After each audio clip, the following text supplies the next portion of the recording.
नमस्कार। हर हफ्ते पूरा सच ये दिखाने के पीछे, ये बताने के पीछे हमारा मकसद होता है कि सत्ता की जो पॉलिसीज हैं उसमें जो चीजें छुपाई जाती हैं, समाज में जो हकीकत है उसका लॉजिक और जो गलत दिया गया है जिससे समाज को प्रभावित करने की कोशिश की गई है, हम उसको बताएं। जाहिर है गवर्नेंस पर इस पे आंच आती होगी, लेकिन कभी कभी लगता है कि देश का जो सबसे बड़ा नेता है, देश का प्रधानमंत्री है, वो गवर्नेंस में सामने की हकीकत को जब नहीं पहचानता, तब डर होता है कि क्या ये प्लानिंग भी सही कर पाता होगा। एक उदाहरण दे आप, अभी 2 दिन पहले की बात है, सरकार ने ऐलान किया कि साहब हमारे कुछ प्रतिनिधि मंडल जिसमें कुछ मंत्री भी होंगे, ये लोग 7 देशों की यात्रा करेंगे और ये देखेंगे कि कहां कहां पे हम गेहूं बेच सकते हैं, गेहूं एक्सपोर्ट कर सकते हैं, निर्यात कर सकते हैं। ऐसा लगा कि जैसे भारत के पास इतना है कि अब इस समय तो बस बल्ले बल्ले किसानों की होगी और गेहूं हमारा दुनिया खाएगी। 24 घंटे नहीं बीते गए कि अचानक कहा गया कि नहीं साहब, हमने गेहूं के एक्सपोर्ट पे रोक लगा दिया है। 24 घंटे में इतना बड़ा अंतर। कहा तो डेलीगेशन 7 देशों में भेज रहे थे, लेकिन ये यही नहीं रुकता। 1 महीने पहले बाइडेन से मोदी जी ने जब मुलाकात की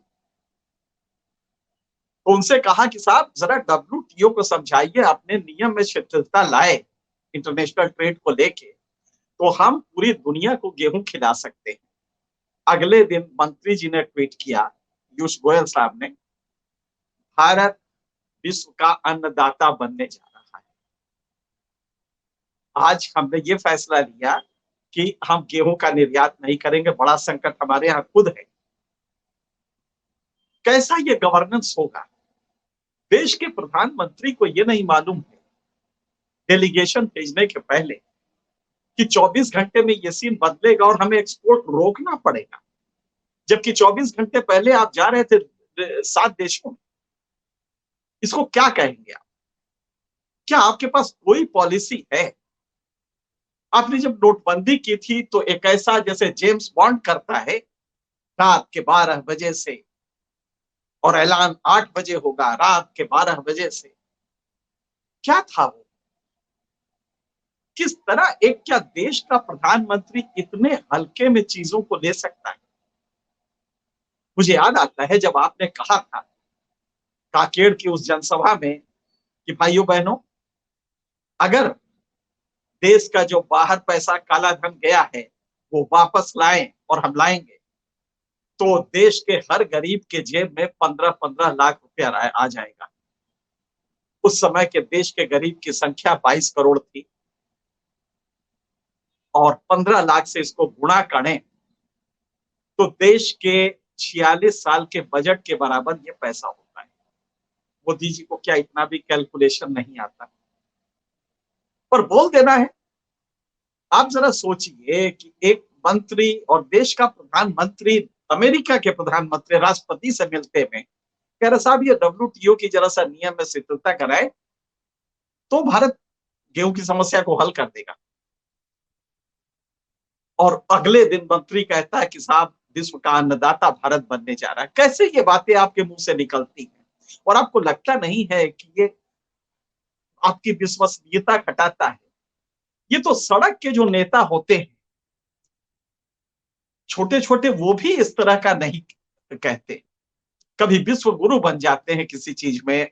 आपको याद होगा वैक्सीन के लिए ये हालत थी कि पिछले साल लोग मर रहे थे, 4,000 पर डे डेथ्स हो रही थी अप्रैल के शुरू में।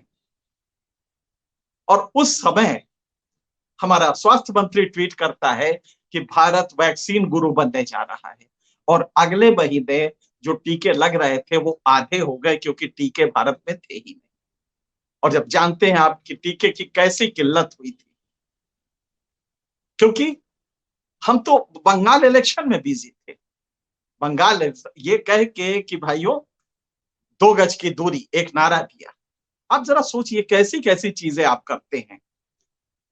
आपने जैसे 18 दिन में महाभारत का युद्ध खत्म होता है, आपने ये बताया कि बस 21 दिन में तो कोरोना गायब, बस 21 दिन का लॉकडाउन रहेगा, कोरोना गायब।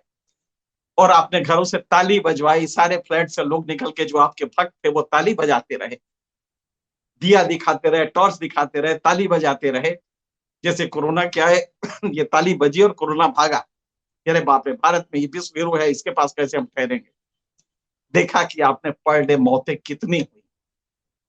आज आप WHO से नाराज हैं क्योंकि WHO ने वो राज खोला कि 48 लाख लोग भारत में मरे हैं। आपको बहुत बुरा लग रहा है क्योंकि आपने तो 5.25 लाख बताए हैं। तो आज स्टेटमेंट ये है WHO के लिए कि भाई इसका रीस्ट्रक्चरिंग होना चाहिए, ठीक नहीं चल रहा है, इसको कुछ ठीक करने की जरूरत है, इसलिए कि आपकी पोल खोलता है वो। तो आप कभी सोचते हैं कि आप जो बोल रहे हैं उसकी विश्वसनीयता कितनी है और क्यों ये क्रेडिबिलिटी गिर रही है। हो सकता है अभी ना समझ में आए, एक भक्तों का उन्माद है, इस बात से वो खुश है कि शिवलिंग मिल गया है और इस बात पे आप काट ले जाएं। लेकिन कभी अपने अंदर झांक के देखें कि आप जो ये कहते हैं, आपने अचानक कह दिया कि साहब ये वो भारत है जहां की 15-15 साल, दशकों लग जाते थे, कई दशक लग जाते थे, टीका विश्व में इजाद होता था और भारत के लोगों को नहीं मिलता था कांग्रेस के जमाने में। आप 24 आवर पॉलिटिशियन हैं। कभी कभी प्रधानमंत्री बन के सोचिए और उस तरह सोचिए कि क्या हम जो कह रहे हैं वो हर तरह से मुकम्मल है। हमारे यहाँ बुजुर्गों ने कहा है कि बोलिए तो उसके पहले तौल के बोलिए। जब आपके लोग 7 देशों में जा रहे थे डेलीगेशन लेके, 13 तारीख को और 14 तारीख को आपने अनाउंस किया कि बंद, एक्सपोर्ट नहीं होगा। इसके पहले के आप जरा स्टेटमेंट्स देखिए, ऐसा लगता था कि भारत दुनिया को, क्या अमेरिका को भी कहा ले जा भाई गेहूं, चाहिए तुझे कटोरा लेके आ, तुझे दे देते हैं। ये आपने भाव रखा था कि भारत इतना बड़ा हो गया है। आपको क्या सिंपल कैलकुलेशन नहीं मालूम था कितना रिजर्व स्टॉक है, इस रिजर्व स्टॉक में हमें कितनी जरूरत पड़ेगी। दुनिया जानती है क्राइसिस गेहूं की आ गई, आपके यहां भी है और शायद ये नेचर बदला ले रहा है। आप देखें ग्लोबल वार्मिंग का असर मुझे लगता है कि अब पूरी तरह होने लगा है। ये आज के इस साल ही नहीं होगा, अगले साल भी होगा। लेकिन आपको इसका एहसास तो होना चाहिए। कैसे आपको होता है कि नहीं एक्सपोर्ट बढ़ाना है और विश्व गुरु बनना है, विश्व का अन्नदाता बनना है, और 24 घंटे में आप एक्सपोर्ट बैन कर देते हैं। ये आंकड़े तो उंगली पे थे, हम सब जानते थे। जो थोड़ा बहुत भी एग्रीकल्चर और कंट्री के स्टॉक पोजीशन और गवर्नेंस में इंटरेस्ट लेता है, उसको ये मालूम था कि अभी आपके यहाँ ठीक है, अगर यही एक्सपोर्ट करना था तो आपको करना क्या चाहिए था, बैन क्यों आपने किया। बैन की जगह आप चावल का प्रोडक्शन बढ़ा देते, क्योंकि यही क्राइसिस चावल में भी होने जा रही है। ताइवान तक आपसे चावल खरीदने को तैयार है। तो अगर हमारे यहां सब कुछ सही है तो आप चावल का उत्पादन बढ़ा देते, गेहूं का छोड़ देते, पर उसकी जगह आपने अचानक गेहूं का एक्सपोर्ट बंद कर दिया। अब क्राइसिस क्या है, 400 ट्रकें कांडला पोर्ट पे खड़ी हैं, 3 जहाज आधे लदे हुए खड़े हैं। किस तरह का पॉलिसी फ्रेमिंग करते हैं आप। कोरोना में भी आपने यही किया। कोरोना में आपको बिल्कुल समझ में नहीं आया, आपके नेताओं ने, आपके अफसरों ने गुमराह किया आपको कि नहीं साहब ये तो आ गया है, 65% कम्युनिटी इससे हो गई है, लिहाजा कम्युनिटी स्प्रेड हो चुका है। जबकि आपके का ICMR कह रहा था कि नहीं साहब अभी 28% है, नहीं हुआ है। लेकिन आपने कुछ स्टेटिस्टिशियंस की कमिटी बुलाई और उन्होंने मैथमेटिकल डेरिवेशन लेके बता दिया आपको कि साहब 65% हो गया, अब तो सब हो गया, अब तो सब कोरोना आएगा नहीं यहाँ पे। और तब आप बंगाल में चुनाव लड़ने लगे। चुनाव में क्या हालत थी, किस तरह गृह मंत्री और प्रधानमंत्री सारे रूल्स वायलेट करके, 2 गज के नॉर्म तो छोड़िए, इंच इंच का नॉर्म नहीं था। और इसके बाद आप आते हैं तो कहते हैं कि साहब हम दुनिया को विश्व गुरु टीका में भी हो गए, हम दुनिया को टीका सप्लाई करेंगे।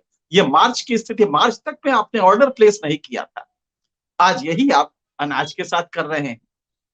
आज किसानों को जो फायदा मिलता है एक्सपोर्ट से, वो रुक गया आपका। ये रुक गया कि आप किसान का फायदा तो गया, अब आपको ये पॉलिसी बनानी थी, अगर ये क्राइसिस है, ग्लोबल वार्मिंग हो रही है, तो आपको करना क्या था?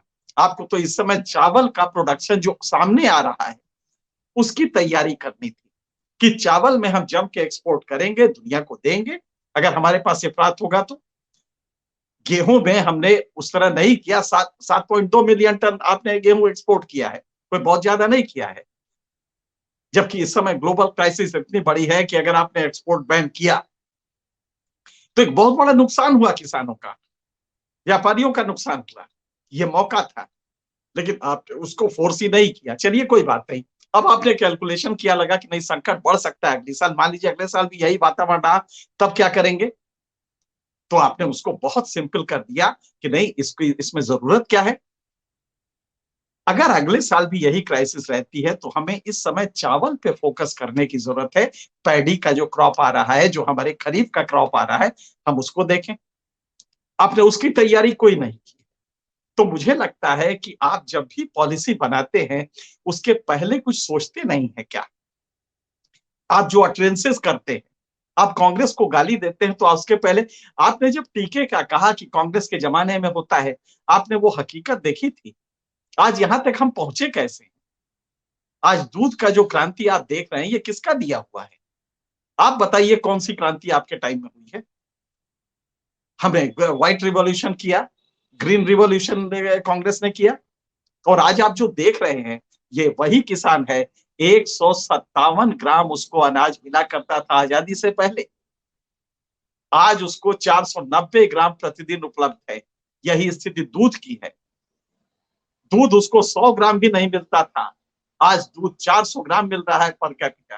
ये अलग बात है कि बड़े लोग उसको खा जाते हैं, पनीर बना के खा जाते हैं, और आपके पूरा का पूरा इकोनॉमी रिच पुअर डिवाइड बढ़ता गया है। आपको कंट्रोल तो इसको करना था।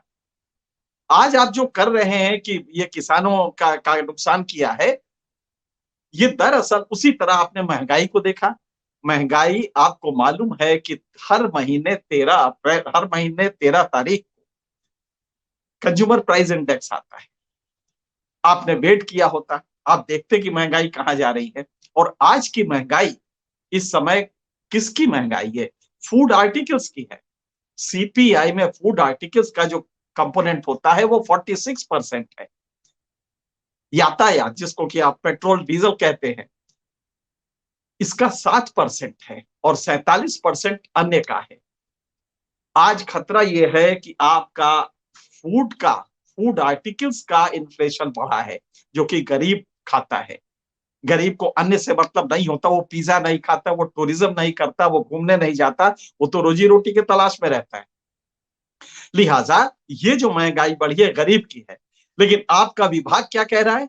आपके विभाग की नई जो आर्टिकल आई है, उसमें कहा नहीं नहीं, इसमें तो अमीरों पे असर पड़ेगा, गरीबों पे कहां असर पड़ना है। बल्कि सच पूछिए, अमीरों पे असर पड़ रहा है तो एक तरह से इनइक्वालिटी कम करना है। आप किस तरह से इनइक्वालिटी कम कर रहे हैं? अव्वल तो यह है कि आपका ये फैक्ट गलत है। आपको ये जो सीपीआई में जो इजाफा हुआ है, हेडलाइन इन्फ्लेशन में जो इजाफा हुआ है, इसको अगर गौर से देखें तो ये फूड आर्टिकल में हुआ है। एक गरीब आदमी अपनी आमदनी का 70% अनाज पे खर्च करता है, खाने पे खर्च करता है। एक अमीर आदमी 10% खर्च करता है। तो उसके लिए गेहूं बड़े कोई असर नहीं पड़ता बड़े आदमी के लिए। लेकिन अगर गरीब आदमी का गेहूं का रेट बढ़ा है, और गेहूं का रेट बढ़ा है, सब्जियों का रेट बढ़ा है, तेल का रेट बढ़ा है, और आप जानते कितना बढ़ा है? तेल का पिछले 3 साल में आसमान पे पहुंच गया है रेट। अगर आपको हम वो कोट करें तो हमारे व्यूअर्स के लिए ये इंपॉर्टेंट है कि पिछले 3 सालों में जबरदस्त भाव बढ़ा है।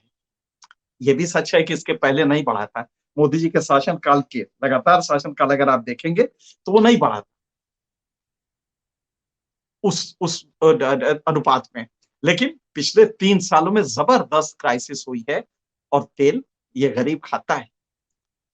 सब्जी किस चीज में पकाएगा? तो जिस तरह के जितने भी तेल है उसके दाम बढ़े हैं। तो आपको ये नहीं समझ में आ रहा है और आपकी मिनिस्ट्री का आर्टिकल आता है कि नहीं साहब ये तो गरीबों के लिए थोड़ी, अमीरों को पे लगेगा, इस पे अमीरों पे खर्च ज्यादा होगा, अमीरों को इससे नुकसान होगा और इसलिए ये असमानता को दूर करेगा। आप किस तरह से गवर्नेंस करते हैं? क्या यही मॉडल आपकी समझ में आ रहा है? एक मौका था इंटरनेशनल मार्केट में अपनी पैठ बनाने का, उसको आपने अब खत्म कर दिया। सारे जो देश थे जो एक्सपेक्ट कर रहे थे कि आप गेहूं देंगे, वो नाराज हो गए हैं। अच्छा, उनकी नाराजगी तो छोड़ दीजिए, आपका अगला प्रोग्राम क्या है?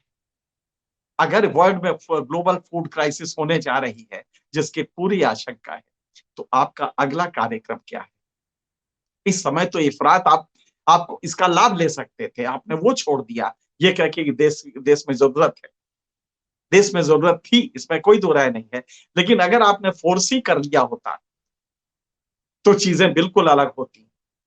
अगर फोर्सी कर दिया होता इंटरनेशनल मार्केट की क्या स्थिति है, बल्कि आपके जो फॉरेन कॉन्सुलेट्स हैं वो भारत में कितना प्रोडक्शन होता है ये वो ज्यादा, उनका इंटेलिजेंस ज्यादा तेज है आपके अपने इंटेलिजेंस से। क्योंकि आपका इंटेलिजेंस तो इस बात में रहता है कि आपके विरोधी के घर खाना क्या बना, कौन आदमी रात को मिलने आया, इसके देखने में आपका पूरा इंटेलिजेंस विंग लगा हुआ है। आपने कभी भी मार्केट इंटेलिजेंस को कभी तरजीह दी भी नहीं, क्योंकि हमने देखा है आईबी के अधिकांश अधिकारी और खास करके नीचे के अधिकारी जेसीआईओ, एसीआईओ, ये लोग खड़े रहते हैं नेताओं के घर के सामने जो विपक्ष के नेता हैं, और ये नोट करते रहते गाड़ी नंबर क्या है, कौन आया, किससे मिला, और कोई अगर अंदर का कोई आदमी हो तो अच्छा क्या क्या बात हुई जरा बताना, इसमें इंटरेस्ट लेते हैं। वजह इसके कि वो ये देखे कि हमारा फूड ग्रेन प्रोडक्शन क्या होने जा रहा है, कहाँ पे कीड़ा लगा है, कहाँ पे हमें बेहतर हम कर रहे हैं। तो ये आपके सिस्टम में नहीं है। और जहां तक क्रेडिबिलिटी का सवाल है, आपने जब नोटबंदी की थी तब भी यही किया था कि आपने किसी से नहीं पूछा। आपको याद होगा लंका में भी जब वहां पे ये जीरो नेचुरल फार्मिंग, वो ऑर्गेनिक फार्मिंग का के नाम पे फर्टिलाइजर रोक दिया गया, उसका निर्यात आयात रोक दिया गया। हकीकत ये है कि आज वो रोटी रोटी को वो मोहताज है और श्रीलंका की क्राइसिस भूखमरी की तरफ जा रही है। आपने भी कुछ ऐसा ही सोचा छोड़ा, अभी वो प्रैक्टिकली नहीं हो रहा है। ऑर्गेनिक फार्मिंग को बहुत तेजी से आपको धरातल पे 10-20 साल देखना होगा, तब स्विच ओवर कर सकते हैं, क्योंकि ये 2000, 3000, 4000 साल से लोगों की जो खेती है उस पैटर्न को बदलेगा। उस पैटर्न को बदलने कम से कम 10 साल फील्ड एक्सपेरिमेंट चाहिए, 10 साल 20 साल चाहिए। लेकिन आपको कुछ लोगों ने बताया, आपको अच्छा लगा, आपने ऑर्गेनिक फार्मिंग शुरू करा दी। अब आपको डर लग रहा है क्योंकि श्रीलंका में इसका नतीजा दूसरा मिला है। तो आप जब पॉलिसी बनाते हैं तो बराए मेहरबानी ये तो देख लें, मुझे चिंता ये है कि आपकी क्रेडिबिलिटी इससे जा रही है। एक गवर्नमेंट जो एक दिन पहले 7 देशों के टूर पे ये पोटेंशियल पता करने के साथ कहां कहां हमारा गेहूं बिक सकता है उसके लिए भेज रहे हैं, 24 घंटे में अगर एक्सपोर्ट पे बैन वो गवर्नमेंट करती है तो हम इसे क्या माने? तो मुझे लगता है कि थोड़ी सी गंभीरता की जरूरत है व्यक्तित्व में भी, ताकि 15 लाख सबकी जेब में डालने का वादा करके फिर चुप ना हो जाए। क्योंकि ये लगता है कि हमारा नेतृत्व किस तरह की बात करता है, क्या उसकी सोच यहीं तक आके कि जो सड़क पे नेता बोला करते थे एक जमाने में, स्टूडेंट लीडर्स बोला करते थे इलेक्शन में, ये उस तरह का नेतृत्व नहीं चाहिए। ये गवर्नेंस है, ये सीरियस बिजनेस है। लिहाजा मैं यही कहूंगा कि ये जो छोटी छोटी घटनाएं हैं, इससे शक ये होता है कि क्या गवर्नेंस हमारा परिपक्व हाथों में है। फिलहाल इतना ही, अगले हफ्ते कुछ और मुद्दों को लेके आपसे मिलेंगे। तब तक पूरा सच देखते रहिए। सत्य हिंदी का ऐप डाउनलोड करें गूगल प्ले स्टोर पर।